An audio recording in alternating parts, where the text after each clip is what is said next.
Like it or not, the presidency seems like it's going to change hands on January 20th, and Joe Biden would be inheriting a peaking healthcare crisis and a struggling economy. So how will he address it, and what might his economic plan mean for businesses, everyday Americans, and your retirement? Well, it's that time again, time to tune out the hype and focus on the facts. Facts that matter to you, the income generation. Let's get started. Get ready to separate reality from myth. Joining me right now is Sound Income Strategies founder and CEO David Scranton. They've created a new type of inflation, and although markets have always been an emotional place, they seem to be even more of an emotional place these days. Jeffrey Small, market watcher, is with me. Stock market dynamic is getting ready to significantly change. So let's bring in our co-host, Jeff Small, president of Arbor Financial Services, and also the brand ambassador for the Retirement Income Store.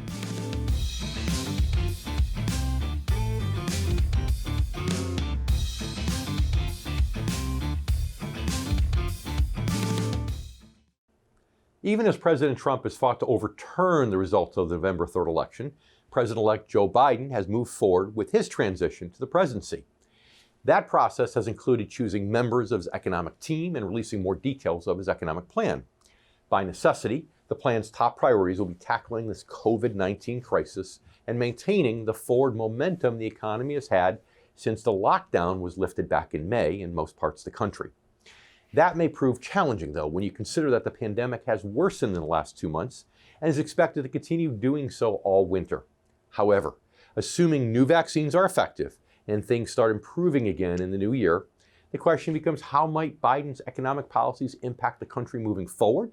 And what are his plans around taxes, healthcare, wages, other major economic issues? We'll discuss all that and more right here on today's show. And we'll also be talking to economist and author Dr. Art Laffer, founder and chairman of Laffer Associates. Then we'll bring in my good friend and co-host Jeff Small. And later in the show, we'll talk to David Stearns, president of Stearns Retirement Group, a retirement income store located just outside of Atlanta, Georgia. Now, before we get to our first guest, let's talk about the huge hurdle that Biden's economic team will be facing on day one, the pandemic. When the last Democratic administration took office, it was at the height of the Great Recession. Joe Biden was part of that administration, but this time he's in charge and faces a very different set of challenges thanks to a once-in-a-century pandemic. Biden seems to know this and, in fact, made it a cornerstone of his campaign. He repeatedly said throughout the campaign that before America could rebuild its economy in any way, shape, or form with any real long-term confidence or stability, it needs to get the COVID-19 virus under control. Last month, he announced his own task force of scientists and medical specialists to help guide him in that effort, a move that many economists praised. Why? Because despite its strong recovery since the initial lockdown in April, most analysts agree the fate of the economy is still tied to the virus. Although it's assumed Biden won't impose another national lockdown once he takes office, that doesn't mean that certain states and industries won't impose their own restrictions as the pandemic worsens throughout the winter.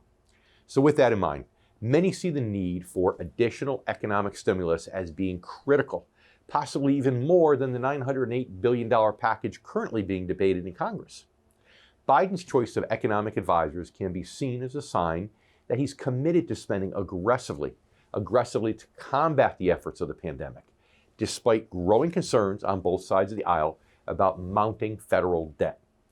Biden's choice for Treasury Secretary, former Fed chairwoman, I should say, Janet Yellen, said earlier this year she believes the U.S. can and should borrow more to help the wounded economy, and she also argued that it would save money in the long run by preventing lasting damage to the labor market.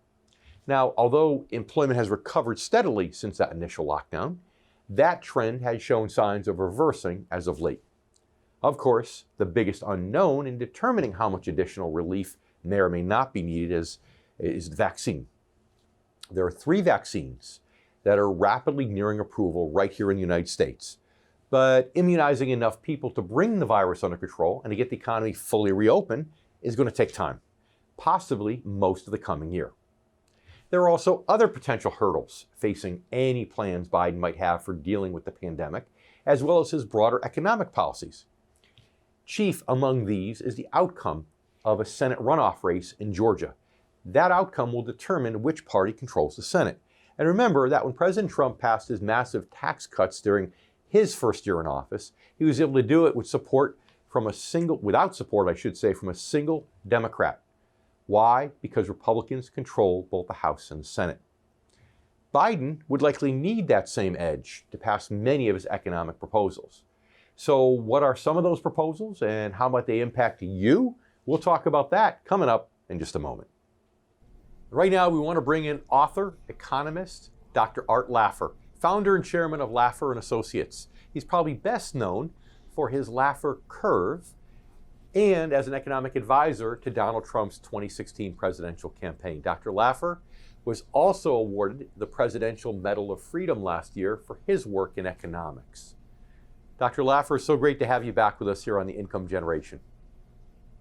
It's my pleasure. Thank you very much. You also should mention working with Ronald Reagan, which is one of the highlights of my life. But go ahead. Thanks, David. That's right. That was back when in the era when you created the Laffer curve. I remember that all too well. That's right. That's when it was. Now I'm dating both of us by saying that, which probably isn't good. But oh my God. It's okay. I know you were, from what you said back in September, you were a little disappointed, I'm sure, with the election results. So tell us how you think that's going to affect the economy.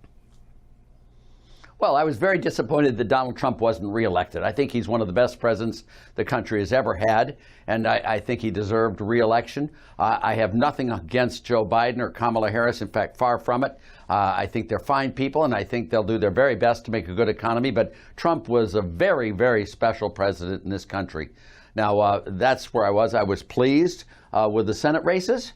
I was pleased with the House races. I was pleased with the state and local elections. So on balance, with the exception, and it's a very large exception, I was pleased with the elections except for the failure of Trump to be elected for a second term. Yeah, you had said you were not that concerned about a Biden-Harris presidency, although you preferred the Trump presidency. True.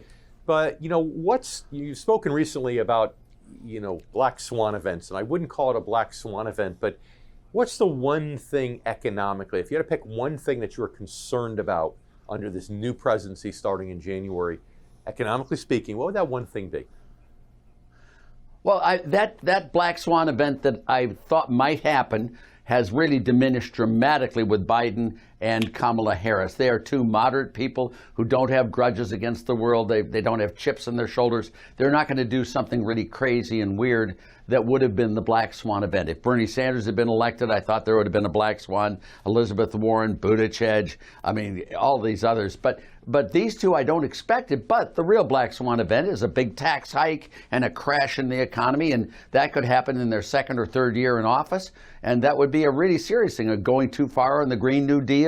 And any of these things could could start and precipitate a black swan event, much the way it happened when Obama was elected in 2008. As Obama's chances of being president of the United States rose, the markets were crashing in anticipation of the policies they thought he would put in. By the way, the markets were incorrect on that case, thank goodness. But they were really anticipating a far more radical presidency than Obama turned out to provide. Now, things are looking great in the economy. Back in September, we last spoke with you, and you said you thought Congress has gone a little too far with the first CARES Act. But now that some of the numbers in the economy are starting to trend in the other direction as COVID-19 infections are skyrocketing, do you think it's important now that Congress do something, and if so, what? Well, Congress did all that they could do on the medical side in the CARES Act. That was the medical portion of that bill was wonderful. This was Operation Warp Speed. As you know, we now have the Pfizer vaccine in the market today. I mean, it's right here. We have the Moderna vaccine, I think tomorrow or the next day. We have AstraZeneca. We have a whole bunch of them coming along, Johnson & Johnson, and all of these are wonderful. The only reason they occurred was because of what was done in the CARES Act. Now, a lot of the CARES Act, I would say $3 trillion of it, $600 billion there was loans and medical stuff, but the rest of it was not helpful. The exception in raising the unemployment benefits and all that. You said you were concerned about supporting companies that maybe should have been allowed to go bankrupt and all that. Yeah, exactly, exactly. Economically speaking, is there anything you think that Congress has to do now or should be doing maybe a component of that CARES Act that you think they should do more of? We have 45 seconds left. I don't think they need any money. I think there's still $200 billion left over from the CARES Act that they still could requisition and have to do what's necessary. So we've got plenty of money out there. I don't think we need another bill. I just want to make sure they focus on productive uses of those funds. And the medical uses of those funds is by far the most important use they could put it to. I mean, what we haven't done with Operation Warp Speed can't be done. It's of a magnitude of the whole rearmament of the United States at the beginning of World War II. It is incredible what was done under the Trump administration, under this Congress. Yeah. Sorry. I was just thinking that when you were saying this to me, I was thinking it's just like what we did retooling for World War II. Exactly. But listen, we need to take a quick commercial break. So stay with us. We got to take a commercial break. We'll be right back. And you stay with us too. We have a lot more coming up from Dr. Art Laffer in just a moment. We'll be right back.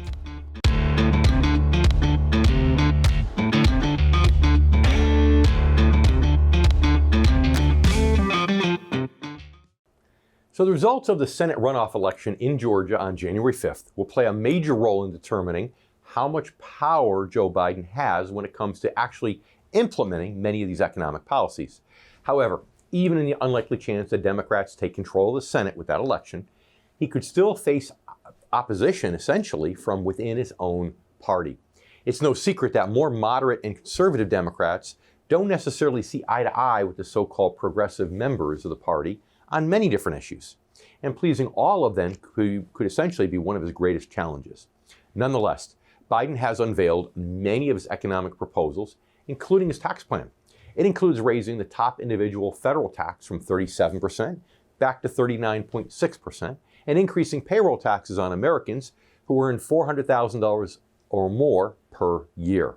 The Tax Foundation estimates that under Biden's plan, the top 1% of taxpayers would see their after-tax income reduced by 11.3% per year.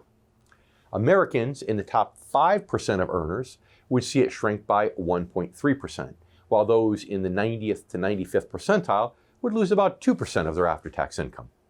Some analysts say the middle class would likely see no real change to their after-tax income under Biden's plan, which proposes using the tax increase on high earners to shore up and to expand Social Security. That expansion would include an increase to the minimum benefit amount, which we'll talk about more later.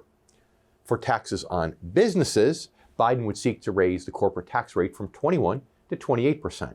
That's an increase, still lower than the 35% from where it had come before President Trump was elected.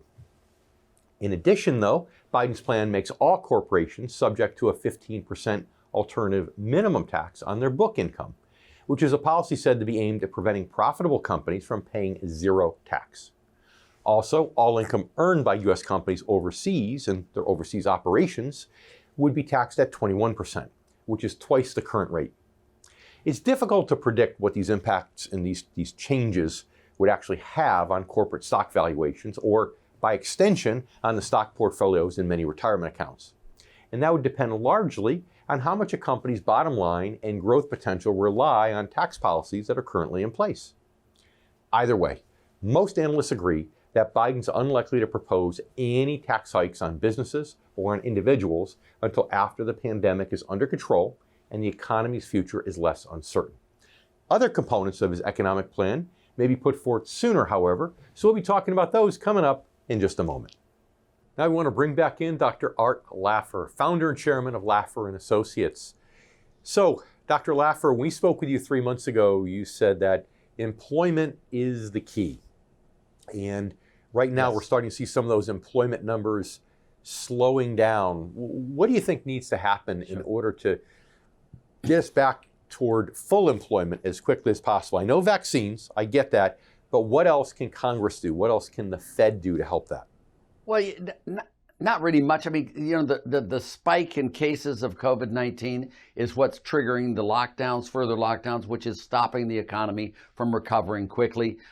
Different governors have different policies as to how they handle it, but some of the governors like New York, Cuomo, and like California and there, and some of the other states have decided to lock down, which has stifled and has smothered the recovery, nascent recovery. But they'll get rid of that soon. Once those vaccines take place and they start opening up their economies, you'll see this country of ours just skyrocket back towards full employment. Well, you said in a recent Fox interview, you said just that. You said you thought the economy was going to explode at some point. That wasn't the word you used, but some point in 2021. So what does that do for inflation? Does that increase your fears of inflation, or do you see it being kind of like we had for the last decade, where we have more asset inflation than we really do price inflation? I do not think we are in the, it's not in the cards for any inflation that I can see whatsoever. No, I've been wrong lots of times, so there are no personal guarantees against it. But when I look at the economy coming back, if you have a bumper crop in apples, what happens to the price of each apple? It goes down, not up. If you have a bumper crop in the production of goods and services, my expectation is that will put a lid on inflation, not cause inflation. So I think the sooner we get back to full employment, the sooner we get back to economic growth, the more likely it is that we'll never have inflation. So it's kind of hard to have a conversation about inflation without having a conversation about the Federal Reserve. So tell us, whom do you think is the right person to be in the Federal Reserve under a Biden presidency? And what do you think the Fed should be doing moving forward in order to be like Goldilocks, in order to be doing the amount that's just right?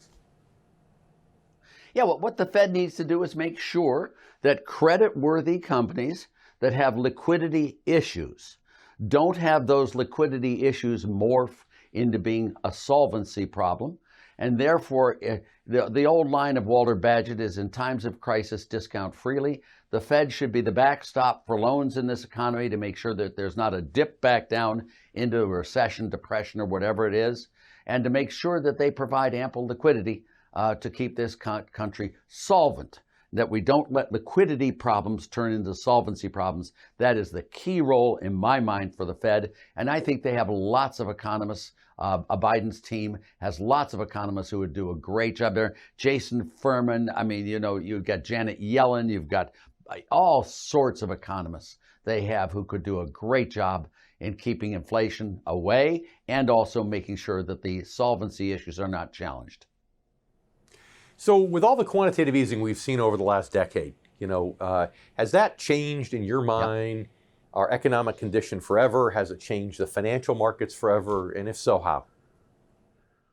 Yeah, it has changed the financial markets, and I believe whatever forever means for a long time. I mean, we are sitting here where the Fed has now primary roles to keep interest rates very close to zero, which we did, by the way, prior to the Accord in 1951. We had it there, and historically there have been a few times where the Fed has accommodated fiscal policy deficits to make sure that interest rates stay very, very low, and they've done a very good job of doing that, and I think that's probably the role they will fill for the foreseeable future.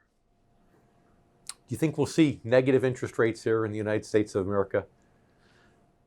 I don't really think so. I mean, maybe negative real interest rates and somewhat because we're keeping inflation so low, but I don't think you're going to see negative nominal interest rates in this country. And, you know, I would think that the pressures on the Fed will be diminished dramatically in the next 6 months, let's say, when the economy starts bouncing back strongly, and the Fed won't have to worry about those interest rates as much, and will be able to be a much more normal, sort of normal time Federal Reserve Board, and I think they're quite capable of doing a good job. Last question. I know you, again, were pro-Trump. You're not terribly disappointed with a Biden-Harris presidency, but you also said when we spoke 3 months ago that you're getting a little more defensive in your investment posture in case there was a Biden-Harris presidency. And of course, that happened to come concurrent with a vaccine, so the markets have skyrocketed since Election Day. So in the last 40 seconds or so, what's the best advice you can give regarding that for 2021 for our income generation viewers or income generation listeners?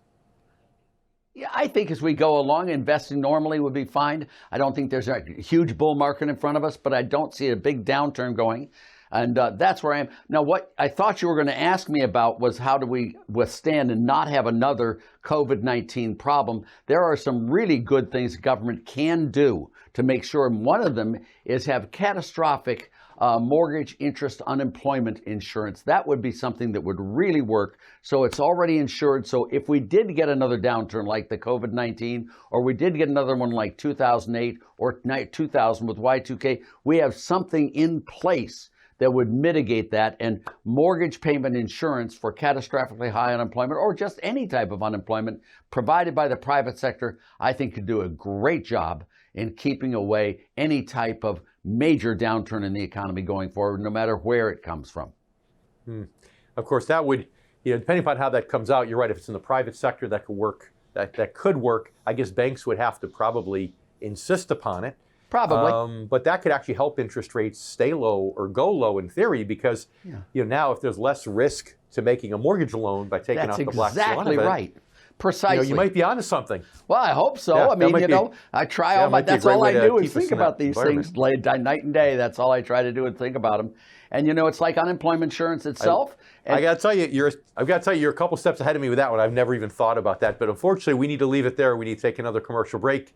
Thanks so much for being here with us once again. And you stay with us. We have more coming up in just a moment right here on The Income Generation. We'll be right back.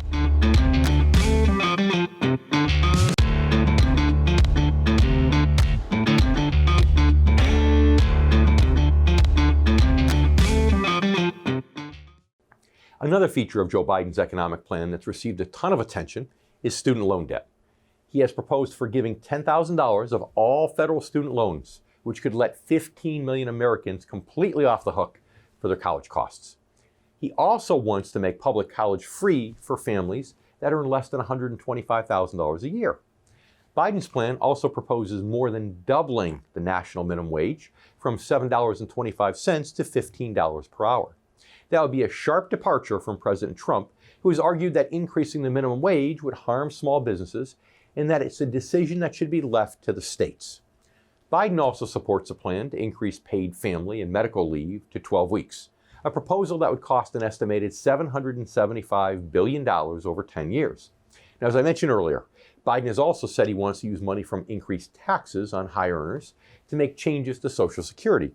He's proposed increasing Social Security's minimum benefit for low earners to 125% of the federal poverty line, or $1,300 a month. He also wants to increase survivor benefits by 20% and expand coverage for people over the age of 78, as well as for widows and widowers. I wonder if that has anything to do with the fact that he's 78.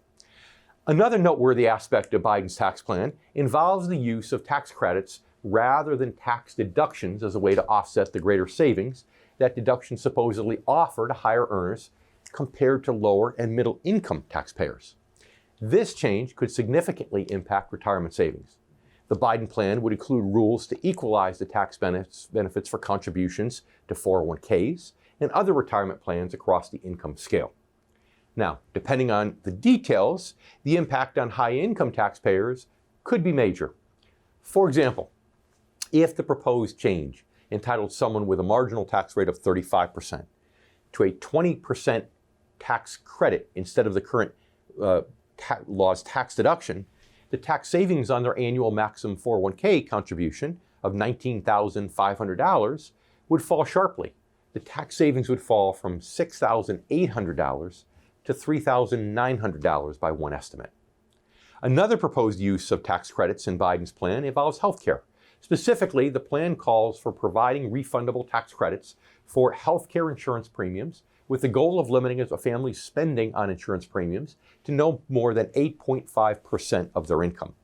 In addition, the plan calls for increasing tax benefits for the purchase of long-term care insurance.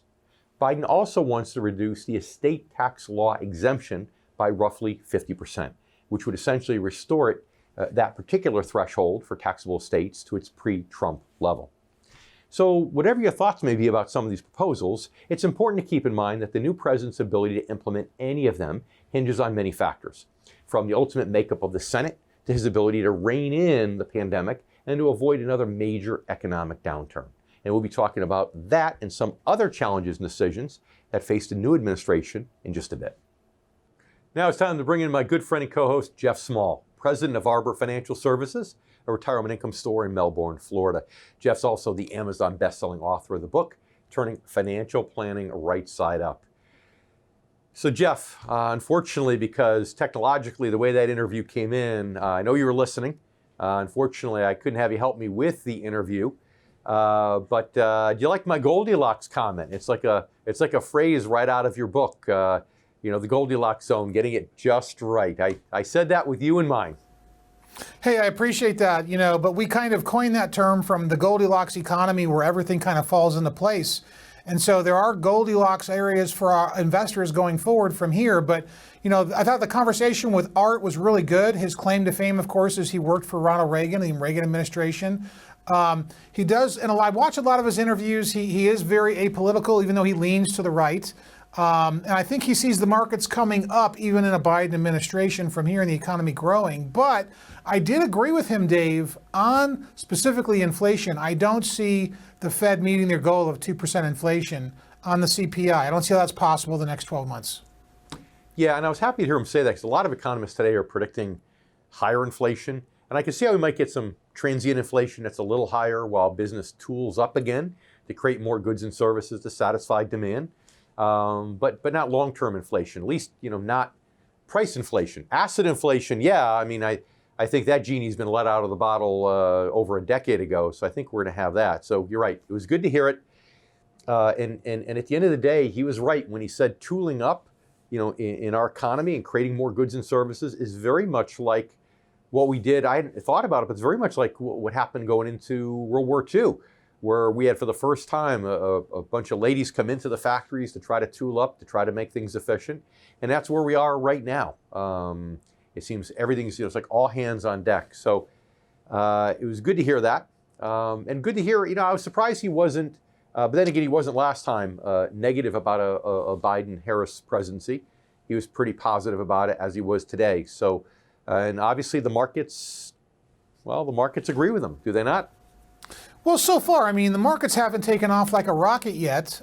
We haven't had a Santa Claus rally. To be honest with you, the market is flat for the month of December.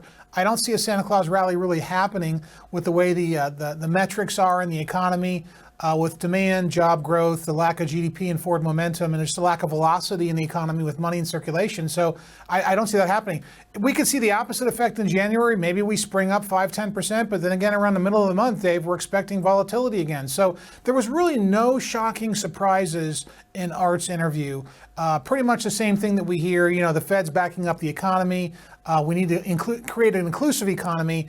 And I would have liked to have seen him digress on how the Biden policies will create a more inclusive economy, because that is one point that I would have disagreed on him with. Based on everything that I've seen him run in the campaigns, I see it undermining the middle class and undermining the people at the lowest end of the socioeconomic spectrum, especially like we always talk about the wealth gap inflation as well, because we're going to see asset prices just go up and up and up as long as the printing press and the money printing continues. It's interesting because everyone seems to be saying that it's going to affect the high end, but I think where it's going to affect everybody more than anything, like I've always said, is with corporate tax rates going up. That's really the big issue. But speaking about helping the average folks, he's really against the second CARES Act, the whole thing that you and I can't believe is getting held up in Congress as they hold our entire country hostage. But you disagree with him there. Do you think that we need to have a CARES Act to some degree, as I do, if it's carefully structured and not wasted? Well, we do, but there's a big argument in Congress right now in what I would call the no common sense zone in Congress about who's going to get what and how much and what are they going to be allowed to spend it on. And so right now there's about a $500 billion shortfall with local and state governments in lost tax revenue as a result of the COVID economy. And so the federal government's going to have to step in and resupply that cash, or we're going to have problems inside of states. We're going to see potential bankruptcies, reorganization. So, states have got to get that revenue back. And so it's just not a blank check. If you look at Pelosi's blank check mentality, she wanted to just do whatever she wanted to do with the money. And you just can't do that. There's got to be more harmony in there. And so they've got to get out of the no common sense zone and start applying some common sense, Dave. And I understand the whole thing about, hey, states that have been fiscally irresponsible, you don't want to give them money. But that having been said, all states are struggling right now with COVID-19. So at least getting them over this hump does make sense. And average folks, I just spoke to a team member of mine whose husband's been laid off for a while. And I know that an extra $300 a week for him, for them and their children would make a huge, huge difference. So for a lot of average folks, it could be helpful. So anyway, we take a quick commercial break. Stay with us. We have much more coming up. Myself, Jeff Small, and also our next guest, David Stearns, retirement advisor extraordinaire. You're not going to want to miss it. Stay with us. We'll be right back.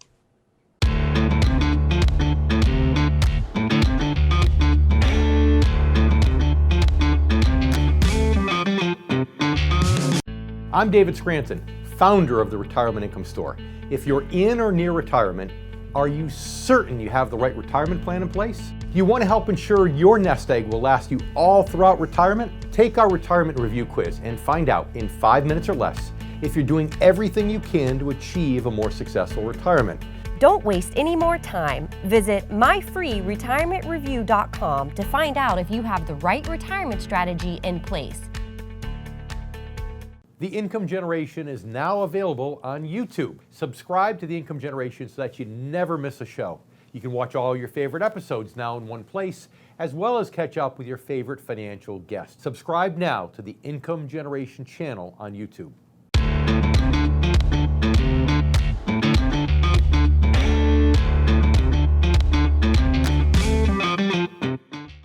In addition to the direct impact of things like new tax laws, Americans are affected by a president's economic policies in many other ways.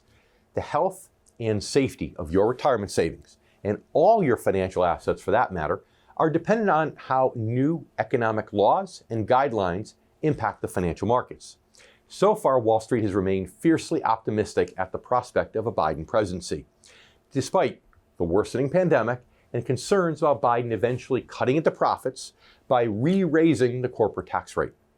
Since the election, the stock market has soared, with all three major market indices hitting multiple new record highs. Much of the optimism has been driven by encouraging news about the COVID-19 vaccines. The reality is that most new presidents do enjoy a stock market honeymoon period. And that's especially true when power within the government remains split between the parties after an election, which will likely be the case after next month's runoff election in Georgia. With all that said, is there a chance this particular honeymoon period could come to an abrupt and dramatic end? Of course it could, especially when you consider that even in a best-case scenario in which the virus is under control and the U.S. economy is fully opened again by mid-year, stock valuations today are still a bit on the higher end of what history indicates compared to economic fundamentals. And as I've noted before, the stock market is always forward-looking, but ever since the election, it seems to be looking forward in an usually a long way. A lot of things are going to have to go right within the next year in order to justify the current level of investor optimism. If just one or two things go wrong, that optimism could wane or turn to outright pessimism that results in another market correction. The right financial advisor should be able to help you prepare for that possibility and help ensure that your portfolio is properly aligned with your risk tolerance. You may want to take steps to beef up your financial defense or to position yourself to take advantage of new buying opportunities that might just emerge in a correction. Now it's time to bring back in my good friend and co-host, Jeff Small, as well as our next guest, David Stearns, president of Stearns Retirement Group, a retirement income store located outside of Atlanta, Georgia. Dave, thanks so much for being back here on the show. Thank you, Dave. Good to be with you. All right. So can you do me a favor here? Can you get the vote right this time, for goodness sakes? I mean, we can't be going through this every couple of weeks. It's just way too much.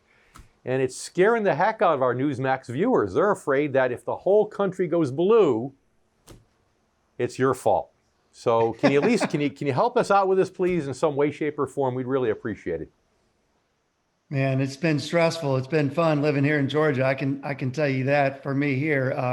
I think we're close to the finish line now. I think everybody sees where we're headed. If you talk to your clients and everybody, you find that, you know, the gravity of the situation, that to a great degree, the political policies over the next 4 years, those policies actually lie on your state's shoulders. Or you think people are grasping that, the gravity of it? Yeah, I think they are. You know, President-elect Biden was just here not too long ago campaigning. It's really building up a lot of intensity. But I find that people's political views really haven't changed. Their concerns are still the same. I think we'll have a great turnout on January the 5th. I bet you will. I bet you will. Very, with everything, especially as divisive as it's been this year, for sure. Jeff? Yeah, so Dave, I've been wondering what in the world has been going on in Georgia. Now it's the epicenter of the political universe, and it's going to determine whether our country has a divided government or actually has a united government. And if we have a united government as a blue wave, we know we're going to lose things that are really important to our client base, like a step up in basis is now looking to be taxed if we have a blue wave at death, which means if you have capital gains, you lose that step up. And that's just one of many examples, but aren't your clients coming and saying to you, we're really concerned about what's happening in politics right now? Because if I've had $1, for how many times I've heard that in the last 2 months, I probably have $1,000, to be honest with you. So tell me what your clients or what your core clients are asking you about the markets and the economy going forward if we have that blue wave. Well, I mean, those things that you said are definitely concerns of my clients and probably any retiree anywhere in the United States. It's a little awkward that it's come down to Georgia like this, but those concerns I'm sure are universal. But, the encouraging thing, Jeff, is, my clients are positioned well for income. Most of my clients are invested for what I would call pure income investing. And so, they're concerned about the tax changes. They're concerned about the market. They're really probably more concerned about the virus and how that's going to go forward in the future. But what they're not concerned about is their income streams. They've been stable and they will continue to be stable. So that really helps in times like this for my clients. And that's one of the biggest reasons why people invest in the business in the income model is they don't, they love to get double-digit returns when the markets go up, but they don't want to see the double-digit losses and loss in income potentially when they go down. So we take a quick commercial break. We'll be back in a moment. You stay with us. We'll be right back with David Stearns and Jeff Small here on The Income Generation. We'll be right back.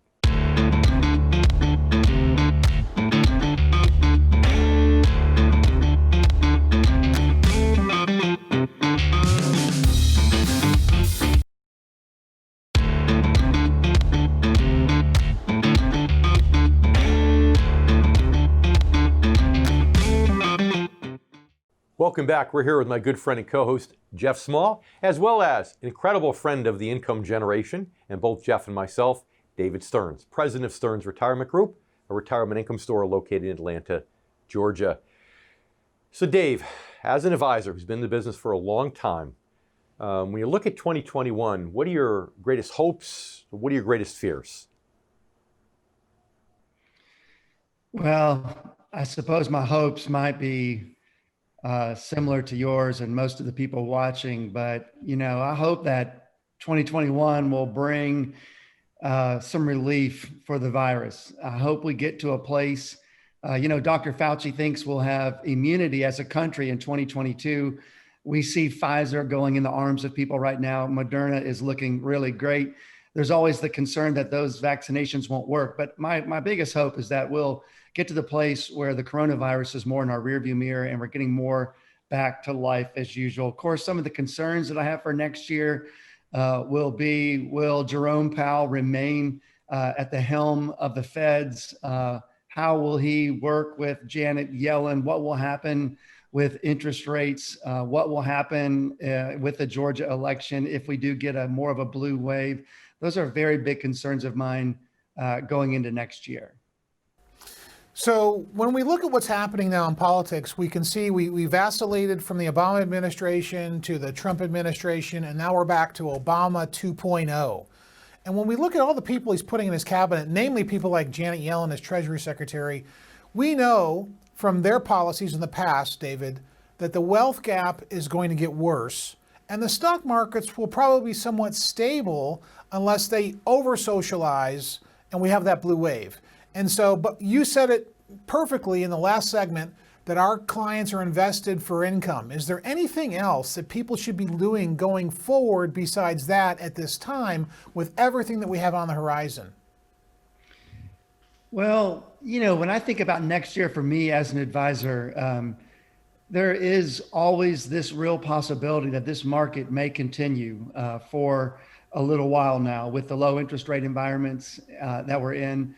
And so I want to, even though my clients are invested properly for income, I really want to fine tune with my clients and find those clients that really do want to add a little bit of growth to their portfolio. I know that sounds crazy for an income investor like myself, but I really want to fine tune, find those clients that can afford to take a little bit of risk. They can afford it because they're already getting the proper income that they need from the portfolio, and they might have a stomach for a little bit of growth.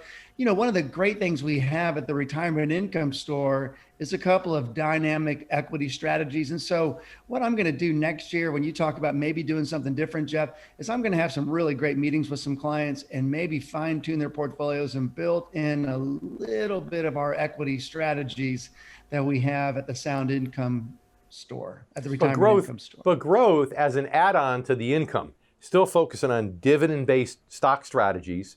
So people's income, the income doesn't necessarily need to decrease. It just, the attempt is to get some growth layered on top of that, right?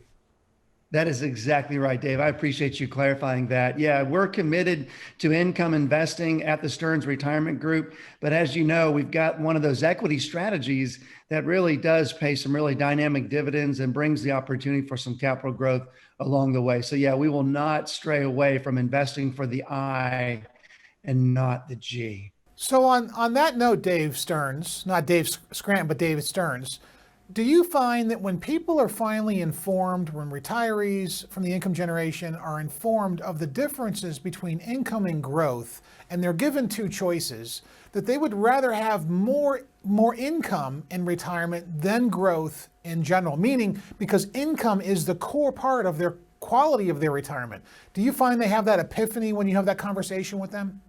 Oh, I do, Jeff. I really do. It's been incredible over the last several years, even in the midst of a great stock market, to find those people that when that light bulb goes off, it really goes off, and they understand that they would rather have the stable, solid income. And even if they don't need all of that income, when we take the dividends and the interest and we reinvest and grow their portfolio organically, and if you look at the statistic of the stock market, you know, over time, for all of the risk you might have taken or they may have taken investing for growth, when they realize the bird in the hand of 4.5, or 5 is consistent, the light bulb goes off, and it's a game changer for them in their retirement for sure. Sure, when people realize that getting back to basics, even in the stock market, you know, a good percentage of the stock market return historically has come from dividends, that reinvestment of dividends, which allows them to dollar cost average. But it all starts with incredible financial advisors like you, Dave, who are educating the consumer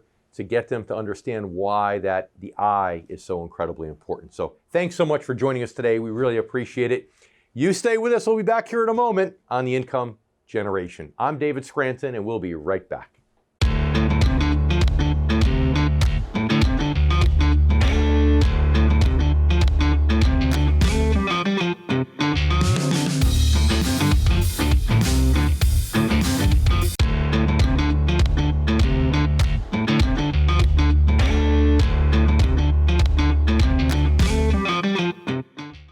I'd like to thank my guests, Dr. Art Laffer and David Stearns, as well as our good friend and co-host, Jeff Small, for joining me today on the Income Generation. Most importantly, I want to thank you, our new and returning viewers.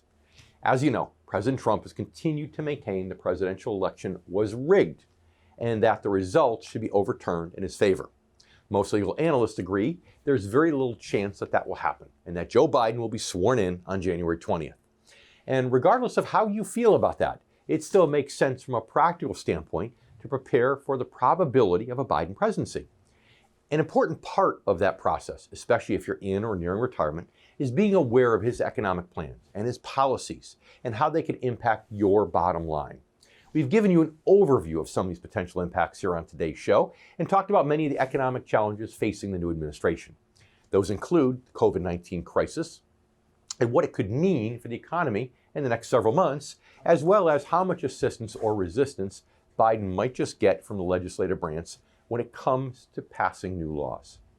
If he is successful in implementing many of the policies, the impact on some individuals, some families, and some businesses could be substantial. Among other things, it could mean less after-tax income for those earning over $400,000 a year.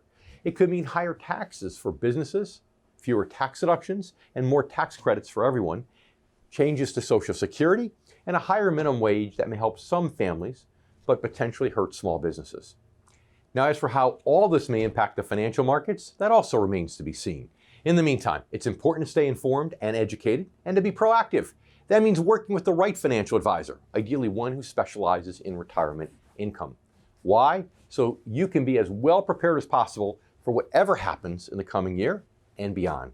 As always, stay safe and thanks for watching. If you're close to or in retirement and you're concerned about your money, it's essential you stay informed and up to date. And as you know, right here is where you could do it on the Income Generation. I'm David Scranton, and we'll see you next week.